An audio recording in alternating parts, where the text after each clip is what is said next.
வணக்கம். இன்றைய வகுப்புல குப்தாஸ் பார்க்க போறோம்.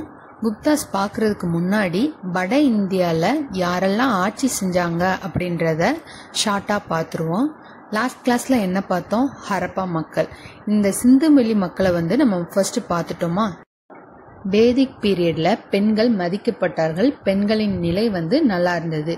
ஆனால் லேட்டர் வேதிக் பீரியட்ல பெண்களின் நிலை மோசமாக இருந்தது. அந்த டைம்ல சபா சமிதி போன்ற அமைப்புகள்ல பெண்கள் கலந்து கொள்ள அனுமதிக்கப்படவில்லை. அந்த டைம்ல தான் குழந்தை திருமணமும் வர்ணா சிஸ்டமும் ஸ்டார்ட் ஆக ஆரம்பிச்சிச்சு. இதுக்கு முன்னாடி வாழ்ந்த மக்கள் இயற்கையை வழிபட்டனர் அப்படின்னு நம்ம பார்த்தோம். ஆனா இந்த லேட்டர் வேதிக் பீரியட்ல தான் நிறைய சடங்குகள் வழிபாடுகள்லாம் வர ஆரம்பிச்சிச்சு. அதனால மக்கள் ரொம்ப கஷ்டப்பட்டாங்க. இதுக்கு அகெயின்ஸ்டா உருவானது தான் புத்திசமும் ஜெயினிசமும், அதாவது சமண மதமும் புத்த மதமும். புத்த மதமும் சமண மதமும் எப்ப உருவாகி இருந்திருக்கும் அப்படின்னா மகாஜனபதங்களின் ஆட்சி காலத்தில் தான் உருவாகி இருந்திருக்கும். இந்த மகாஜனபதங்கள் மொத்தம் 16. அந்த 16ல ஒரு பிளேஸ் மகதம். இந்த மகதம் மீதி இருக்கிற மகாஜனபதங்கள்ல அக்வயர் பண்ணி ஒரு பேரரசா உருவாக்கப்படுது.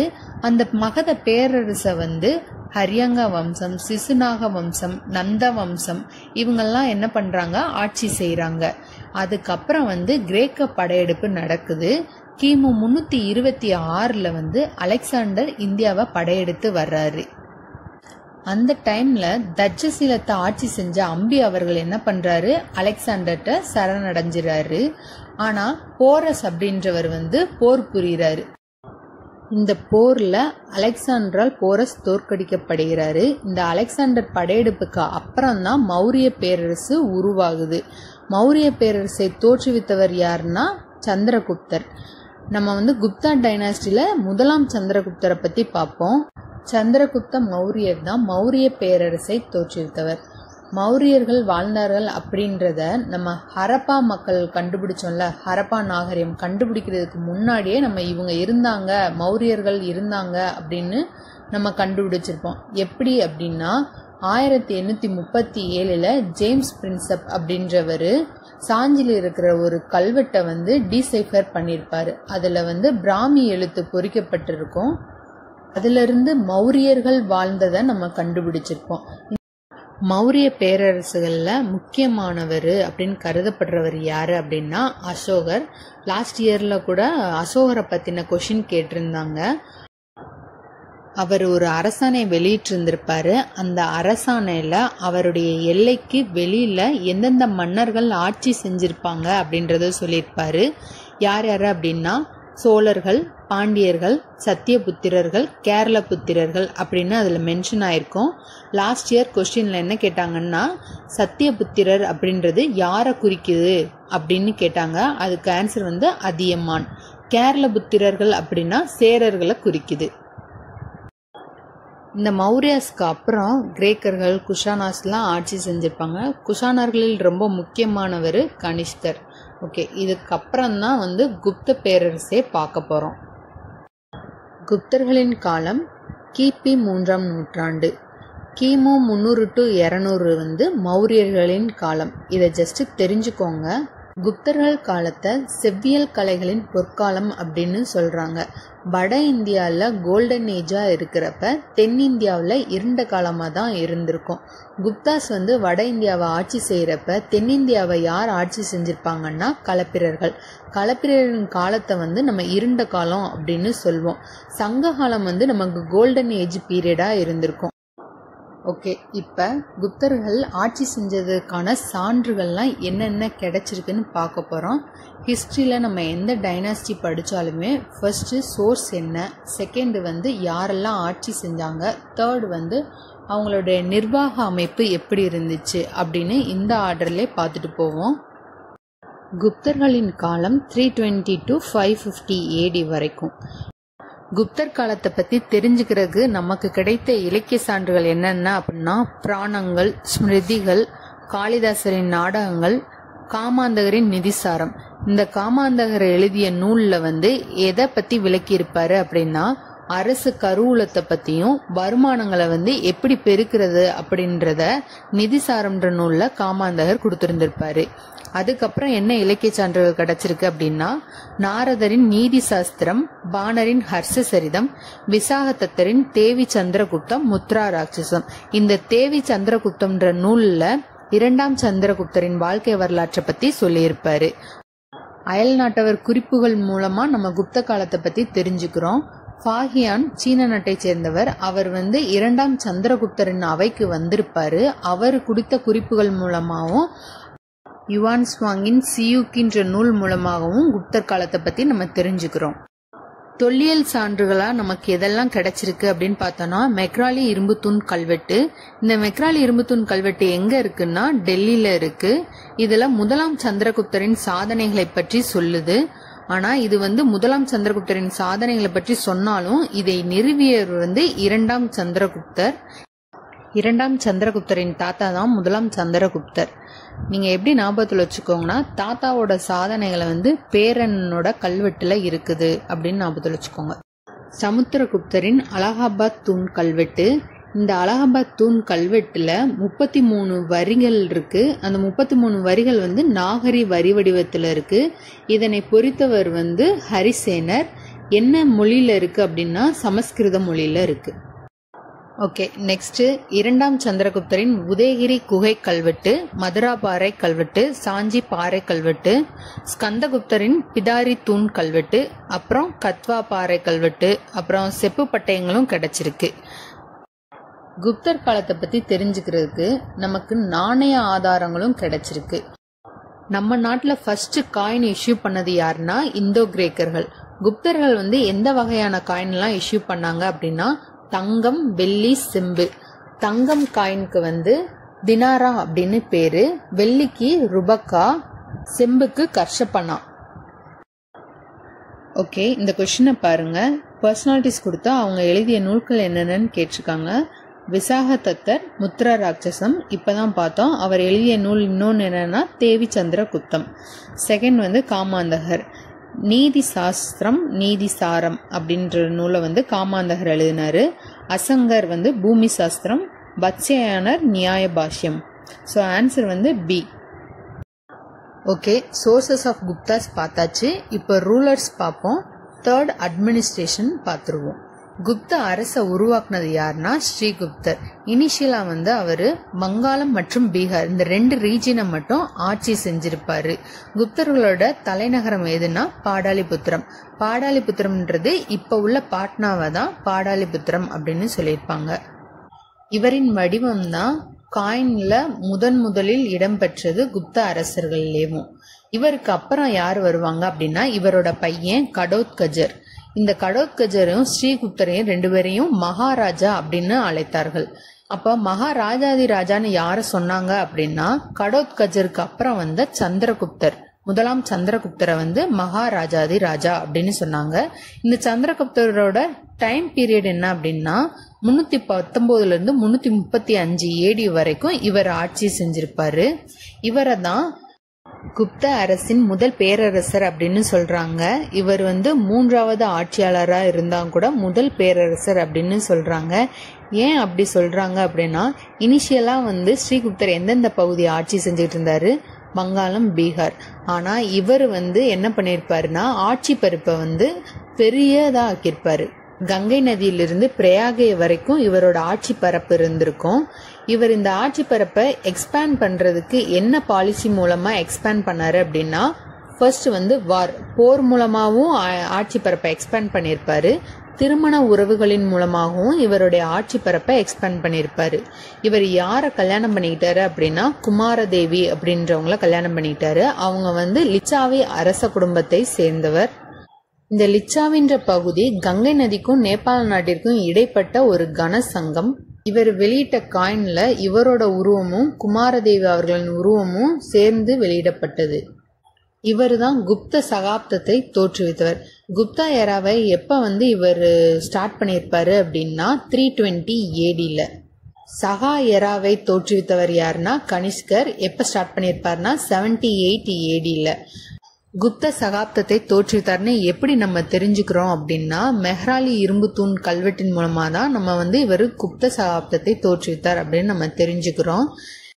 ஓகே, ப்ரீவியஸ் இயர் கொஸ்டின் பார்ப்போம். பின்வரும் ஆட்சியாளர்களில் லிச்சாவி இளவரசி குமாரதேவியை மணந்தவர் யார்? முதலாம் சந்திரகுப்தர். So next question among the Gupta rulers who adopted the title Maharajadhiraja? இதுவும் முதலாம் சந்திரகுப்தர் தான். Next question, Gupta era was founded by அப்படின்னு கேட்டிருக்காங்க. குப்த சகாப்தத்தை தோற்றுவித்தவர் யாருன்னு பார்த்தோம், முதலாம் சந்திரகுப்தர். எப்போ அப்படின்னா February 26, 320 AD. ஓகே, இப்போ முதலாம் சந்திரகுப்தரை பற்றி ப்ரீவியஸ் இயர் கொஸ்டின் பேப்பர் பார்த்தாச்சு. நெக்ஸ்ட் சமுத்திரகுப்தர். முதலாம் சந்திரகுப்தருக்கு அப்புறம் அவரோட பையன் சமுத்திரகுப்தர் வருவார். சமுத்திரகுப்தர் கவிதையை அதிகமாக விரும்புறதுனால இவருக்கு கவிராஜான்ற பட்டம் இருக்கு. அலகாபாத் தூண் கல்வெட்டில் இருக்கிற பிரயாகை பிரசஸ்தின்றது இவருடைய ஆட்சி காலத்தை பற்றி சொல்லுது. பிரயாகை பிரசஸ்தி அப்படின்றது புலவர் மன்னனை பற்றி புகழ்வதற்கு பேர் தான் பிரயாகை பிரசஸ்தி. இந்த அலகாபாத் தூண் கல்வெட்டு பிரயாகை பிரசஸ்தியில எந்த மன்னனை பற்றி எந்த புலவர் சொல்லியிருப்பாரு அப்படின்னா, இவருடைய அவைப்புலவர் ஹரிசேனர் அலகாபாத் தூண் கல்வெட்டுல சமஸ்கிருத மொழியில் நாகரி வடிவத்தில் 33 வரிகள்ல இவருடைய ஆட்சி அமைப்பை பத்தி சொல்லியிருப்பாரு. குப்த வம்சத்தின் வலிமையான பேரரசர் சமுத்திரகுப்தர். ஏன் இவரை வலிமையான பேரரசர் அப்படின்னு சொல்றோம்னா, இவரோட ஆட்சி பகுதி குப்த வம்சத்திலே இதுக்கு முன்னாடி வரைக்கும் இல்லாத அளவுக்கு பெருசா இருந்திருக்கும். வட இந்தியாவில் பஞ்சாப் மற்றும் சில பகுதிகளை தவிர எல்லாத்தையும் இவர் கண்ட்ரோலில் தான் வச்சிருப்பாரு. தென்னிந்தியாவில் காஞ்சிபுரம் வரைக்குமே படையெடுத்து வந்திருப்பாரு. அந்த டைம்ல தமிழ்நாட்டை ஆட்சி செய்த மன்னன் யாருன்னா பல்லவ மன்னன் விஷ்ணுகோபன். இவரோட எக்ஸ்பான்ஷன் பாலிசி, அதாவது எல்லை பரப்பை விரிவாக்குறதுக்கு 2 மெத்தட் யூஸ் பண்ணியிருந்திருப்பாரு. ஃபர்ஸ்ட் ஒன், போர்ல வெற்றி பெற்ற பகுதியை தன்னோட நாட்டோட இணைத்து கொண்டு அதை ஆட்சி செய்வது.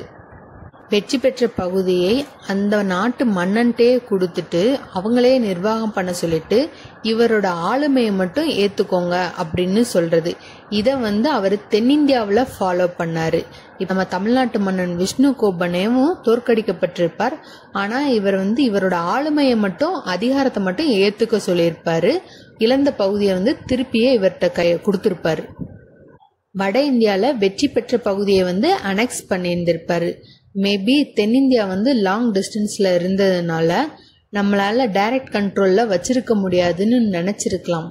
இது என்னோட அசம்ஷன் மட்டுமே. இவர் போரின் மூலமா மட்டுமே எல்லை பரப்பை விரிவாக்கினார். இப்போ முதலாம் சந்திரகுப்தர் போர் மற்றும் திருமண உறவுகளின் மூலமாக எல்லை பரப்பை பெருசாக்கினார் அப்படின்னு பார்த்தோம். இவர் படையெடுத்து வந்த எல்லா பகுதிகளிலுமே இவருக்கு வெற்றி மட்டும்தான் கிடைச்சிருக்கும். அதனாலதான் இவரை இந்தியன் நெப்போலியன் அப்படின்னு V.A. ஸ்மித் அவர்கள் சொல்றாரு. இந்த போரின் வெற்றியை நினைவுபடுத்தும் விதமாக இவர் என்ன பண்ணிருப்பாரு அப்படின்னா அஸ்வமேத யாகம் நடத்திருப்பாரு. இவர் ஒரு வைணவர். இந்த மாதிரி வழிபாடுகள்லாம் பண்ணிருப்பாரு. இருந்தாலும் மத்த மதத்தினரை நன்மதிப்போட நடத்தினாரு. என்னென்ன பண்ணாரு அப்படின்னா, மேகவர்மன் அப்படின்ற ஒரு இலங்கை மன்னன் புத்த மடாலயம் கட்டுறதுக்கு கயால அனுமதி கேட்டிருந்திருப்பாரு. அதுக்கு இவரும் அனுமதி கொடுத்திருந்திருப்பாரு. புத்த அறிஞர் வசுபந்தையும் இவர் ஆதரித்திருப்பார். இவர் போருக்கு மட்டும் முக்கியத்துவம் கொடுக்கல, கலைகளுக்கும் முக்கியத்துவம் கொடுத்திருக்காரு. இவர் கவி பிரியரா இருக்கறனாலதான் இவருக்கு கவிராஜான்ற பட்டம் கொடுத்தாங்க. அதே மாதிரி இவர் ஒரு இசை பிரியரும் கூட. அதனாலதான் இவரோட காயின்ல, இவருடைய நாணயங்கள்ல வீணை வாசிப்பது போல இருக்கிற உருவம் பொறிக்கப்பட்டிருக்கு. ஓகே, இப்போ சமுத்திரகுப்தரை பத்தி என்னென்ன ப்ரீவியஸ் இயர் கொஸ்டின் பேப்பர்ல கேட்டிருக்காங்க அப்படின்றத பார்ப்போம். கவிராஜா என்ற புகழை பெற்றவர் யாரு அப்படின்னு கேட்டிருக்காங்க. சமுத்திரகுப்தர் தான். சமுத்திரகுப்தரின் அவையில் இருந்த புலவர் யாரு அப்படின்னு கேட்டிருக்காங்க. அது ஹரிசேனர். தேர்ட் யாருடைய ஆட்சி காலத்தில் அஸ்வமேத வகை தங்க நாணயங்களில் கங்கையின் உருவங்கள் பொறிக்கப்பட்டு அறிமுகப்படுத்தப்பட்டது? இது சமுத்திரகுப்தர் தான். இந்த கொஸ்டின்ல என்ன கேட்டிருக்காங்கன்னா, சமுத்திரகுப்தர் காலத்தை சேர்ந்த கல்வெட்டுகள் என்ன அப்படின்னு கேட்டிருக்காங்க. இதுல ஆப்ஷனை வச்சு எலிமினேட் பண்ணிடலாம். மெஹ்ராலி பில்லர் இன்ஸ்கிரிப்ஷன் 2ஆம் சந்திரகுப்தர் காலத்தை சேர்ந்தது. ஸோ அது வந்து ஃபோர்த் ஒன்னாக இருக்கா, அதை ஆப்ஷனில் எலிமினேட் பண்ணாலே ஆன்சர் வந்து சி. இம்மூணும் சமுத்திரகுப்தர் காலத்தை சேர்ந்த கல்வெட்டுகள் தான். இதில் இந்த ஈரான் ஸ்டோன் இன்ஸ்கிரிப்ஷனை வந்து கொல்கத்தா மியூசியமில் வச்சு பாதுகாக்கிறாங்க. நெக்ஸ்ட் கொஸ்டின் என்னன்னா, சமுத்திரகுப்தர் காலத்தை சாராதவர் யார் யாரு அப்படின்னு கேட்டிருக்காங்க. ஆப்ஷன் ஏல என்ன கொடுத்துருக்காங்க, புஷ்யவர்மன். இவர் வந்து வர்மன் வம்சத்தை தோற்றுவித்தவர். 350 ADல இருந்திருப்பாரு. ஸோ இவர் வந்து கண்டெம்பரரி ஆஃப் சமுத்திரகுப்தா. செகண்ட் பாஸ்கரவர்மன். இவர் வந்து வர்மன் டைனாஸ்டிலே லாஸ்ட் ரூலர். ஸோ இவர் தான் வந்து சமுத்திரகுப்தர் காலத்தை சாராதவர். இவர் வந்து எந்த வருஷம் இருந்திருப்பாரு அப்படின்னா 600 ADல.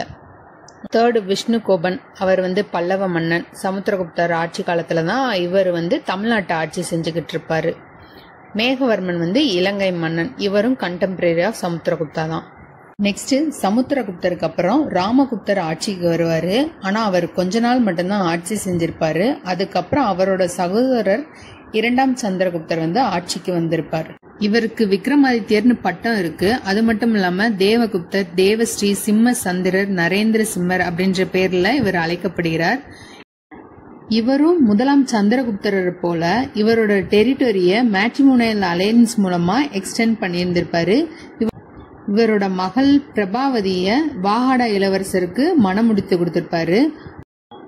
இவரு மேற்கு மாலவம், குஜராத் இந்த ரீஜியனை ஆட்சி செஞ்ச சாகர்களை தோற்கடிச்சிருப்பாரு. ஆனா முன்னாடியும் சமுத்திரகுப்தர் வந்து சாகர்களை தோற்கடிக்க ட்ரை பண்ணிருப்பாரு. இருந்தாலும் அவருக்கு தோல்விதான் கிடைச்சிருக்கும்.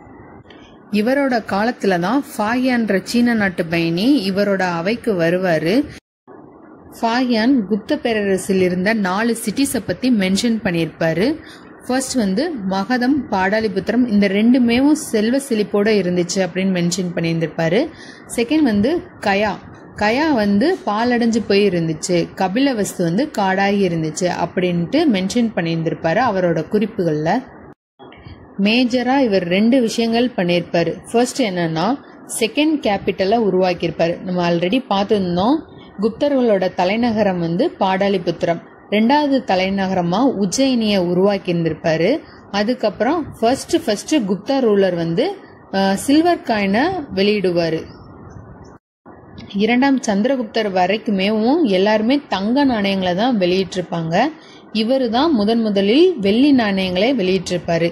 இவரோட அவையில தான் நவரத்தினங்கள் அப்படின்னு சொல்லப்படுகிற 9 ஸ்காலர்ஸ் வந்து இருந்திருப்பாங்க. அவர்கள் யார் யாருன்னா காளிதாசர், ஹரிசேனர் 2 பேருமே சமஸ்கிருத புலவர். இதை வந்து இந்த பேட்டர்ன்ல ஞாபகத்தில் வச்சுக்கோங்க. முதல்ல வந்து சமஸ்கிருத புலவர் வந்து 3 பேர் இருப்பாங்க. ஒன்னு வந்து காளிதாசர், இன்னொன்னு வந்து ஹரிசேனர், 3 வந்து வராச்சி. அதுக்கப்புறம் வந்து அமரசிம்மர் வந்து அகராதியியல் ஆசிரியர். நீங்க இந்த மாதிரி ஞாபகம் வச்சுக்கோங்க. இப்ப வராக மிகிரர் வந்து வானியல் அறிஞர் வா. அதுக்கப்புறம் வந்து விட்டல் பட்டர் வித்தைக்காரர் வி இந்த மாதிரி ஞாபகத்தில் வச்சுக்கோங்க. அதுக்கப்புறம் தன்வந்திரி நமக்கு ஆல்ரெடி தெரியும், அவர் வந்து மருத்துவர்.